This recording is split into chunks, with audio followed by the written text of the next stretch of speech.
আমাদের বাংলাদেশ, নদীমাতৃক বাংলাদেশ, দেখুন কি অপরূপ সাজে সেজেছে আজকে। দেখাচ্ছি আমাদের বলেশ্বর নদীর পার। দেখুন বলেশ্বর নদীর সেই কি বিচিত্র শোভা।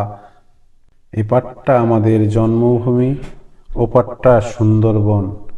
কি বিচিত্র এর রূপ দেখুন। এই যে ছোট ছোট নৌকোগুলো দেখেন, এগুলো নিয়েই চলে যায় গভীর সমুদ্রে মৎস্য শিকারের জন্য।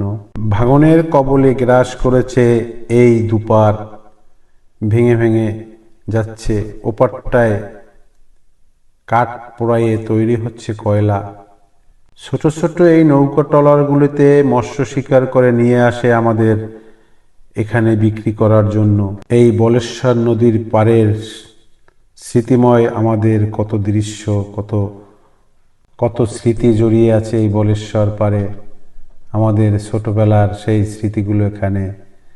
গভীর সমুদ্রে মাছ শিকারের যে ট্রলারগুলো দেখাচ্ছে, মৎস্য শিকার করে বিক্রির জন্য নিয়ে আসে আমাদের গ্রাম অঞ্চলে, আমাদের হাটে বাজারে। চারিদিকের এই কি বিচিত্র শোভা, মনে হচ্ছে যেন স্বর্গীয় ভালোবাসা। দেখুন আমাদের বলেশ্বর নদী বহমান। শীতের সিজনে ভেসে আছে কত কচুরিপানা দেখুন এই আমাদের বলেশ্বর নদীতে। এখানে ছোটবেলা অনেক মাছ শিকার করেছি, শৈশব কেটেছে, কৈশোর কেটেছে এখানেই আমাদের। ভাঙনের কবলে আজকে পাটটা বিলীন হতে চলছে। চারদিক শুধু কত সুন্দর বিচিত্র দৃশ্য দেখুন। আপনাদেরকে দেখাচ্ছি আমার আজকের এই ভিডিওর মাধ্যমে।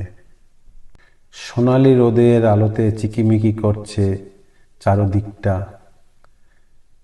মৎস্য শিকারের জন্য গভীর সমুদ্রে যাচ্ছে ছোট ছোট নৌকাগুলো নিয়ে। দেখুন এখান থেকেই আবার ফিরবে। এখান থেকে 1 কিলোমিটার দূরেই আমাদের বাড়ি।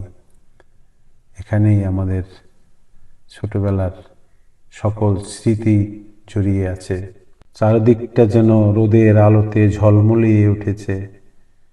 তার মাঝে মৎস্য শিকারের জন্য ছুটছে তাদের জীবন জীবিকার তাগিদে সেই গভীর সমুদ্রে। এই নৌকাগুলো নিয়েই এরা ছোটে।